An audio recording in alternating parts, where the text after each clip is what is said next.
Welcome back to Cedera. Kembali lagi bersama gue Giorgio. Gue Napal. Dan kita sudah sampai di episode 7 6 5 5 4 3 2 1 NMAX. New normal ini kan bikin apa ya? Bisa bikin kita makin tertular nggak sih? Sebenarnya iya, karena gimana ya, pas pertama kali new normal, beneran new normal dibuka aja itu udah ada 900 sampai 1000 kasus baru. Dan sekarang kasusnya nyampe berapa sih kasusnya sekarang? 1.300. 1.300. Dan yang perlu dicatat adalah itu perkiraan orang kenanya 14 hari yang lalu. 14 hari. Terus jadi akhirnya new normal ini gua tidak ada new-newnya sama sekali karena sama saja.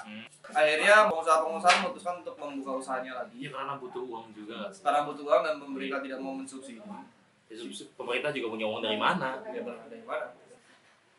Jadi kan ini kan membuat apa ya? Membuat orang semakin rawan terpapar. Angka kematian naik, angka penyebaran juga naik, Harga beras naik, harga beras naik, harga bahan pokok naik. ya jadi sebenarnya Kesehatan mental saya turun. kuat. Tapi Jokowi nggak turun. Ya, wow. Ikutan. Berani banget, Kak. Dicari host baru. Jadi soal new normal ada baiknya kita sekarang product placement. Kita di-endorse oleh Karuna lagi. Hari ini produknya Fresh Lemon Mix menggunakan botol kaca. Sama ada lemon pakai botol plastik. Itu stikernya baca dong. Stiker. Stikernya kuat dilakoni, arah kuat Karena karena aja nih. Ayo buka. Allah maha kasunduk, wa biga mantu wa rizqa betul bilang mati gaya Rahim. Dimasukin susu. Gini dong kalau dimasukin susu. Dimasukin susu. Jadi awal new normal kan karena kita tidak dari orang medis. Iya, kita bukan orang medis. Kita bukan orang medis, kita Jadi tidak kita ada bidang kesehatan. nggak tahu juga kayak ini misalkan banyak orang-orang yang ya udah new normal, udah biasa aja. Jadi sambok lah gitu. Bebas lah, udah diperbolehkan gue keluar rumah, jadi udah bisa kerja lagi, udah bisa nongkrong lagi, udah bisa main lagi, udah bisa ke bar lagi. Gitu kan. Bisa hura-hura. Udah bisa joget-joget lagi Liburan, bos. Liburan. Emang Jadi untuk lebih valid kita Ya. akan bertanya ke orang yang lebih tahu. kalau lebih tahu. Yang Kita lebih tanya ngerti. sama dokter yang cukup famous. Dokter Tompi. Dokter Boy.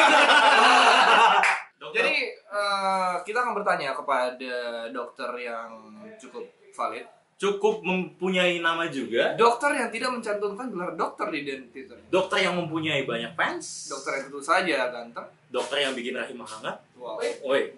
Jadi sekarang kita akan zoom call. Zoom call sama Dokter Daddy. Ya, dokter Daddy. Dokter Daddy. Karena cuma ada 2 jenis daddy di dunia ini, ada daddy dan Daddy. Oke, kita akan zoom call dengan dokter Dokter Adit.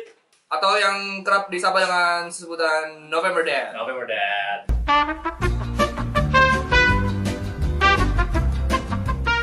So we are online now dengan Dokter Aditya Dinata. Aditya Dinata. Aditya Dinata. Oke. Lebih sering dikenal sebagai November Dad. November Dad. Iya. Yang jelas pasti daddy atau daddy. Daddy apa Daddy? Stop it. Ada say hi to Halo, Ado. Halo semuanya. Apa kabar, Dok? Gimana kabar? Baik. Lagi batuk. Semoga bukan COVID. Pakai buff. Minta buff. Dok, lu kan dokter ya? Ya, sudah menjadi dokter, pekerjaan sehari-hari saat ini dokter. Antek WHO. Lu global. Elit global. Jadi Dok, di Jogja soal kan sekarang lagi rame-rame banget dan tidak selesai soal coronavirus. Ya. Di Jogja itu seketat itu nggak sih PSBB-nya? Aduh, gimana ya? Ya, karena mengejar UMR. Mengejar dari Jogja. Mengejar UMR jadi Ini beneran tapi konteksnya tuh beneran akhirnya tuh kembali ke sana gitu, kembali ke sana akhirnya. Iya. Aku notice soalnya karena aku tiap hari masih berangkat kerja kan dari Maret gitu. Maret sampai bulan Mei awal itu tuh masih sepi jalanan. Ya aku Sepi? bisa ngebut kalau berangkat. Masih sepi, masih di mana-mana sepi. Beberapa restoran, kafe, semuanya itu tutup Mas ya. Dan saat mulai pemerintah mengumumkan ada new normal, ada apa pelonggaran PSBB dan sebagainya, itu mulai akhirnya pada buka satu-satu dan akhirnya semuanya itu semua itu beneran semua kalangan itu akhirnya berani gitu untuk keluar, dalam arti mereka seperti biasa, seperti normal. Bener-bener Ya, normal lagi gitu ya. benar-benar normal lagi gitu. Bener-bener normal Kalau lagi. di awal-awal Maret, ya di awal-awal Maret sampai April itu istilahnya yang hanya keluar adalah yang mereka yang butuh butuh bekerja gitu, yang dari kalangan kebanyakan dari yang memang kayak aku gitu, sebagai dokter, kemudian dari Gojek, kemudian dari berbagai macam kalangan yang butuh untuk saat ini bekerja gitu. Dan sekarang akhirnya semuanya buka dan segala macam dan akhirnya ya rame lagi. Nggak beda jauh Di mana? di sini ya berarti ya? Ya kan cuma beda 3 huruf sih. Yogyakarta dan Jakarta. Iya nggak beda jauh ya. Nggak beda jauh sih. Oke, Dot, soal coronavirus, Dok lagi. Dok, aku punya keluhan. Jangan dulu dong. Jadi oh nggak boleh dulu. Meridiano quoting. Jadi corona nih, Iya. kayak orang-orang kan jadi berani kan karena memang mungkin mereka nggak dapet impact yang nyata kan. Kayak misalkan di sini begal atau di Jogja Kelitih kan jelas itu orang nggak berani keluar malam karena takut kena bacok gitu kan. Tapi kan kalau corona impactnya kan Ada nggak ada gitu ya? kayak ada nggak sih gitu. Tapi pandangan lu sebenarnya dari awal tuh it's better to lockdown kayak the whole city, kayak ya udah jangan keluar rumah, ya kalau bisa kalau ada yang keluar rumah dipukul gitu kan, suruh masuk, atau menurut lu kayak ya sekarang ini udah paling benar gitu. Gimana ya yang jelasnya sebenarnya kalau mau boleh jujur nih gitu, nggak tahu yang dikata apa enggak nih, nggak tahu. Iya. Ya adalah salah, Tenang. takut makar. Salah mau jujur, salah pemerintah. Harusnya dari awal ketika semua masih tertib gitu ya, nggak pada mau keluar rumah, masih takut dan sebagainya, itu mulai digalakkan untuk rapid test. Itu trik pertama gitu. Itu dia diterapkan di Korea Selatan dan di New Zealand. Ya oke lah, katakanlah mereka negaranya lebih kecil daripada kita, ya kan? Tapi kalau kita ngomongin Pulau Jawa, itu kan nggak jauh beda sama kayak Korea Selatan gitu. Dan terutama kita lebih fokuskan lagi ke hotspotnya, Jawa Timur sama Jakarta. Ya udah, mereka aja yang dikunci dulu. Kemudian mereka yang masih di dalam rumah itu kita cari yang istilahnya orang-orang yang memang sebelum ini tuh sempat keluar kota, sempat ke kumpul-kumpul dan segala macam, itu udah kita rapid test aja kayak gitu. Nah paling enak tuh seperti itu. Jadi nggak akan ada yang istilahnya tiba-tiba cluster yang sekali tes langsung 100 kayak gitu. Jadi kayak tau gak sih yang kayak istilahnya kayak terkontrol gitu. Jadi kita bandingin sama dapat ya. Ya, soalnya dapat. Dan kita bandingin sama penanganan di Italia. Penanganan di Italia mereka terlambat, kan, kacau, dan akhirnya butuh militer untuk turun ke jalan, mukulin orang yang keluar gitu. Kita nggak mungkin pakai pilihan itu. Iya, nggak mungkin. Gitu. Jadi kayak sebenarnya paling aman adalah seperti itu. Cuma ya nggak tahu ya. Tahu nih.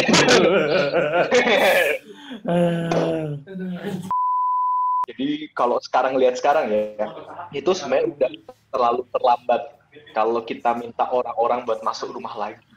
Dan jujur sangat terlambat gitu, karena kita lihat hotspotnya paling gede itu Jawa Timur sama Jakarta. Penambahan kasus pasti di atas 100. Iya. Bali mulai nyusul juga, Sulawesi Selatan mulai nyusul. Jadi kayak sekarang ini kalau di hotspot ya, kalau pemerintah mau ya fokusnya di hotspot itu aja gitu. Yang memang udah berkembang banyak ya. Iya, yang berkembang banyak kita kunci gitu, terus habis itu kita rapid test massal dan sebagainya. Jadi kayak cukup fokus di hotspot aja. Itu lo ada di garda depan juga atau? Iya pasti dong. Pasti. Nggak semua di garda depan lagi. Garda kencana. Kebetulan aku sekarang di IGD, jadi aku jaga IGD. Terus ya banyak pasien batuk pilek itu tetap ada. Pasien yang bukan batuk pilek juga ada. Nah, Kalau kita di IGD itu hampir semua rumah sakit dan puskesmas itu ada sistem screening dulu di depan.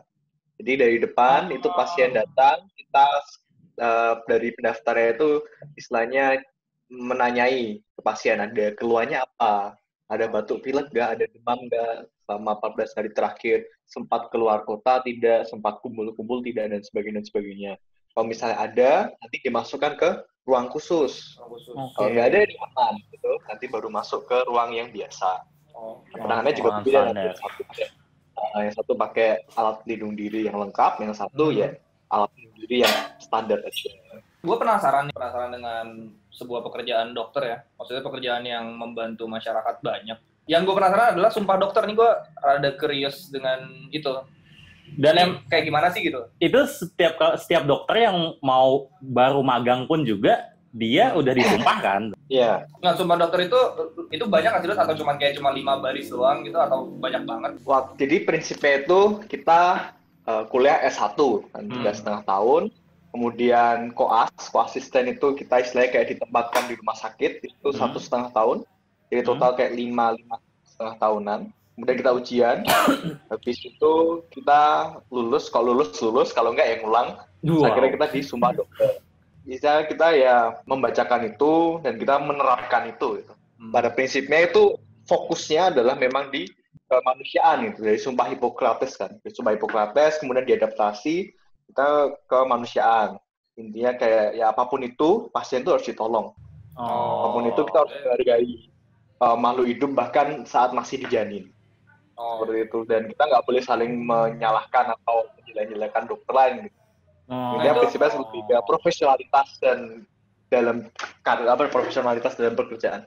Oke. Kayak di salah satu, gue nggak tahu sih itu maksudnya itu bener atau enggak, kayak pernah ada yang share di Twitter dan gue lihat salah satu sumpahnya adalah menjaga nama baik dokter atau pekerjaan dokter itu bener ada itu. Oke. Betul. Artinya berarti dokter itu tidak boleh kelakuannya tidak boleh membuat citra dokter itu buruk kan berarti? Nah, kalau yang aku tangkap itu adalah ketika kita sedang bekerja gitu. Gimana jelasinnya ya?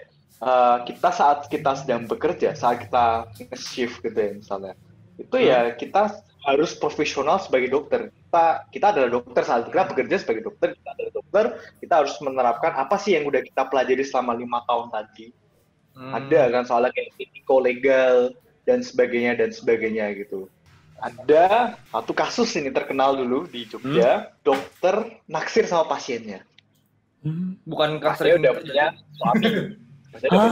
Udah agak lama kasus 2011 lah pokoknya. Ini ya, pokoknya ada gitu. Ini film-film yang saya tonton ya. Ada kayak gitu. Maksudnya kan kayak gitu kan hal yang tidak profesional ya kan. Iya. Ya, kayak gitu ya. Itu kan saat di pekerjaan. Dan ada beberapa kasus juga yang di luar pekerjaan gitu. Dokter selingkuh dan sebagainya itu ada. Wajar itu. Wajar. Maksudnya bukan wajar selingkuhnya. Kok dokter malah selingkuh wajar? Maksudnya ya sama-sama mau gitu ya. Pakai konsen. Yang penting konsen. Nggak apa-apa. Memang kayak istilahnya bukan beban, tapi maksudnya kita juga membawa suatu nama, suatu pekerjaan yang istilahnya yang harus ditekuni, yang orang-orang pasti menganggap dokter tuh kayak ya istilahnya kayak yang harus dihormati, yang suci, yang tanpa noda dan sebagainya, dan memang kita harus live it up by that gitu. Masih kok kadang masih ya, istilahnya kayak kasarannya itu orang-orang masih menganggap itu, dan ya kita mau gimana lagi harus kayak gitu. Walaupun sekarang tuh kayak sudah mulai tipis gitu. Mulai tipis perbatasan kayak boundaries antara itu udah nggak hitam putih dulu. Jadi kadang-kadang kalau misalnya kita sebagai dokter, ya udah kita sebagai dokter beneran. Saat kita sudah kelar shift, kita sebagai warga masyarakat biasa gitu, masyarakat umum, ya udah kita ya sebagai masyarakat umum aja gitu. Yang penting nggak aneh-aneh, nggak nyeleneh. Gitu. Jadi emang dipisahkan antara kehidupan profesional sama kehidupan pribadi itu emang beda ya. Dan sumpah dokter tuh hanya berlaku ketika lo bekerja sebagai profesional. Kalau aku nangkepnya seperti itu pribadi. Kalau aku pribadi, tapi tetap di masyarakat umum tetap kalau bisa ya jaga nama itu gitu, karena ya apa boleh buat udah stereotype kok. Berarti itu keputusan lo untuk maksudnya kan lo sudah di sumpah dokter dan menurut lo ada blurry thin line, dan itu yang membuat lo tidak mencantumkan dokter di DM Twitter lo? Karena itu. Wah, awal aku tuh gak mau tahu orang-orang aku dokter tuh gak mau tahu lah. Aku Gak mau tahu. Nyembunyiin itu. Gitu. Gak ada orang mau tahu itu karena tahu bebannya berat kan itu kan. Berat banget nih, aduh, dituntut ini itu nih, aduh. Harus gini, harus gitu. Tapi pada akhirnya, kenapa akhirnya aku membuka itu, terutama waktu COVID ini, karena aku murni mau bantuin banyak orang aja. Provide data itu aku baca, kemudian aku sebisa mungkin kayak ngasih tahu aja gitu kayak. Ada beberapa senior-seniorku gitu, misalnya kayak Mas Aan gitu, Mandaru, kemudian ada dokter Mata, dokter Fedi Riva dan sebagainya. Memang mereka udah dari lama sosial persona medianya memang dibuat sebagai dokter yang selalu mengupdate tentang kedokteran, kemudian membahas tentang ini tuh segala macam gitu. Dan ada beberapa juga teman-temanku yang memang dokter dan mereka nggak mau membahas itu gitu. Itu tergantung masing-masing orang. Ada juga yang dokter tapi nggak non gitu kan, biar bisa main FWB. Ada. FWB ada. Bisa juga. Gimana ya? Menurut ini pandangan lu maksudnya? Personal. Kenapa sih dokter itu, tapi nggak semua, gue yakin juga nggak semua itu snob atau apa ya? Kayak ini gue dokter loh gitu. Nah gitu, sengak gitu lah kalau bisa. Kasarnya gitu. Kenapa ya? Aku tuh juga heran sebenarnya. Sebenarnya balik lagi ke pribadi masing-masing. Mungkin mereka menganggap profesi mereka itu yang terhormat, ya, profesi mereka yang paling top dan sebagainya. Semua orang pasti bikin salah. Aku pernah blunder. Gak apa-apa. Manusia penuh kesalahan. Jadi sebenarnya gelar dokter ini bisa somehow atau someday ketika lo melakukan kesalahan yang memang merusak citra dokter bisa dicabut. Aku kurang tahu sebenarnya kalau masalah hukum secara legal gitu, aku kurang tahu. Mungkin kayak harus beberapa kasus yang berat gitu, yang benar-benar akhirnya ketahuan, kayak expose dan sebagainya gitu, yang mungkin bisa mencabut itu karena itu haknya dari IDI gitu, Ikatan Dokter Indonesia. Okay. Terus yang terakhir nih, kalau dari menurut lu sendiri pribadi, seharusnya tuh sebenarnya dokter itu seharusnya seperti apa sih? Seorang dokter idealnya menurut lu seperti apa? Seorang dokter yang idealnya itu nggak beda-bedain pasien, yang jelas. Pokoknya semua tuh kalau bisa ya diselamatin. Kemudian kalau misalnya dia membuat salah, ya udah ngaku aja. Nggak usah kabur gitu. Nggak usah kabur kalau misalnya dipanggil ID 3 kali itu nggak usah kabur. Bapak kawan. Tapi dengan dokter-dokter pada umumnya punya side job nggak sih, kayak kan ada dokter yang main di sneakers, ada yang bisa dibilang seleb juga gitu kan. Lu pribadi tuh orang yang punya side job seperti mereka kah atau ya udah dokter aja deh gitu? Beberapa ada yang punya side job, temanku punya kafe. Aku punya side job juga, tapi side jobku sebenarnya masih seputar kedokteran juga. Aku dosen, dosen part-timer, dan juga aku asisten penelitian, jadi kayak fokusnya di research saja sama akademik. Dok, lu kan masih muda dan juga ya pasti senang having fun. Terkait hal tersebut, saya ingin menanyakan hal ini tepatnya. Gimana? Saya mau nanya, apakah dengan dibuatnya new normal, tempat-tempat hiburan itu menurut lo kayak oke nggak sih kalau dibuka sekarang gitu? Tempat hiburan yang kayak apa dulu nih? Tempat hiburan yang prostitusi, menghibur dan sarpam yang saya bicarakan. Depan stasiun masuknya bukan 5.000 Gak. Soal tempat hiburan, contohnya kayak taman bermain, kayak yang banyak orang ngumpul lah gitu di satu tempat dan di satu waktu banyak banget yang karena ngumpul. Kan gitu. Jepang buka kan akhirnya, tapi nggak boleh teriak. Iya. Katanya gitu. Naik roller coaster nggak boleh teriak. Naik roller coaster nggak boleh teriak gitu kan tempat hiburannya. Nah kalau menurut lu pribadi tuh kayak Gimana gitu? Sebenarnya tergantung dari tempat seperti apakah itu sendiri. Misalnya pantai, kita ngomongin pantai. Pantai misalnya luas gitu ya. Kita nggak masalah kita masukin 10 orang di sana gitu, dan ya udah 10 orang itu nanti kayak ada, mereka pasti sadar sendiri kayak tempat-tempat yang terpisah-pisah sendiri gitu, dan selama pakai masker juga nggak masalah. Dan kita ngomongin misalnya kafe, yang ini agak lebih sulit lagi ya, ngomongin kafe gitu ya, mungkin hanya beberapa orang aja yang boleh masuk, maksudnya kayak dibatasin spotnya 20 gitu, mungkin kursi juga bisa dibatasin aja. Dan kita harus keras kayak yang boleh masuk, yang boleh pesan harus pakai masker dan harus cuci tangan dulu di depan gitu, misalnya kayak gitu. Nah tapi kalau saya ngomongin ada yang jualan, yang pertama aku kira jualan chicken wing itu, menurutku agak kurang. memang ini ya. Gimana ya? Aku kontroversial. nggak ngerti protokol di sana, aku ngerti protokol di sana gitu. Karena di Jogja sempat ada pengumuman juga ada salah satu tempat minum yang akhirnya buka juga gitu. Oh, Aku nggak ngerti juga protokolnya gimana, katanya dibatasi dan segala macam.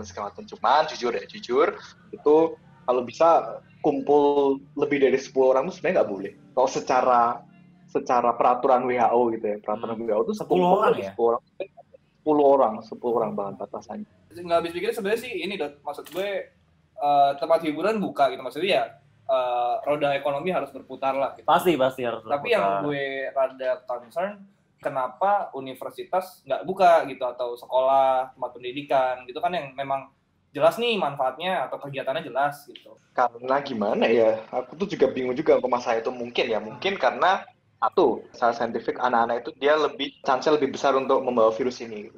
Jadi anak-anak itu istilahnya kayak carrier banget lah gitu. Mungkin dia gejalanya nggak akan berat, mungkin cuma batuk pilek biasa, cuman dia bisa langsung menularkan ke banyak orang kan. Apalagi misalnya sekolah isinya ada 100-200 orang gitu, belum sama guru-gurunya. Mungkin kalau misalnya bisa diterapkan ke tempat hiburan, mungkin tempat hiburan boleh buka misalnya kayak cuma Senin doang dan harus daftar dulu online gitu. Tapi emang gue suka konsep, kalau ada salah satu restoran di Kemang sini namanya HK. Ya, gue sebutnya ini sponsor ya? Oh enggak. Enggak. Jadi dia tuh konsepnya booking dulu, dan memang yang boleh itu maksimal 3 orang satu meja. Oke Gitu, lah, soalnya kayak beberapa tempat di Jogja juga kayak gitu. Kemudian laboratoriumku sendiri juga kayak gitu. Kalau sebelum kerjaan neliti di sana pokoknya harus rebutan tempat dulu pakai online gitu. Sebenarnya itu sudah cukup sih menjawab. Udah sangat menjawab banget Udah sih. kita, Gila, thank you. Gue harap sih bisa memberikan insight baru lah ke Ya, orang-orang. bisa ngasih pengetahuan baru juga buat masyarakat ya. Tapi keputusan lo tetap tidak mencantumkan gelar DR di Twitter? Enggak, karena aku mau benar-benar membedakan profesional segala macam. Aku kerja kalau aku di sosial media udah aku mau jadi masyarakat umum biasa gitu, nge-tweet kapan ya gitu. Ini dokter. Ini dokter. Karena kita tahu, karena dia takut blunder. Kalau blunder nih bawa gelarnya. Betul. Jadi itu nanti Emang Oke. kurang aja. Thank you banget nih, Adot. Thank you banget. Thank you Thanks for banget. having. Gila, udah mau call sama kita, udah ngejawab pertanyaan kita. Thank you banget sudah melayani pertanyaan-pertanyaan aneh dari kita. Ini bisa menjadi contoh terhadap orang-orang Yang masih nekat. nekat. Harusnya kalian tidak keluar kalau tahu taman hiburan dan tempat hiburan berpotensi merusak. Kan tempat hiburan masih banyak ya FWB base, masih banyak, masih alter base, tempat hiburan. So, thank you Dot. Thank you banget, Dot. Thank you, Gila. thank you banget. Thank you so Great much. respect for you. Thank you banget, Dot. Safe Thank you. and bye. Terima kasih, dadah, thank you. Thank you. So, jadi kita tadi udah ngobrol-ngobrol, Udah diskusi bareng sama dokter Adit sama dokter November Dead. Dokter November Dead. Jadi keputusannya tetap November tidak mau mencantumkan nama DR-nya di Twitter. Ya, jadi nggak mau jadi dokter November Dead. Enggak. Tetap pengennya gitu. Agak panjang gak gitu? Jadi dari insight-nya dia tadi kasih, emang ternyata ini new normal ini sangat membutuhkan protokol yang lebih jelas.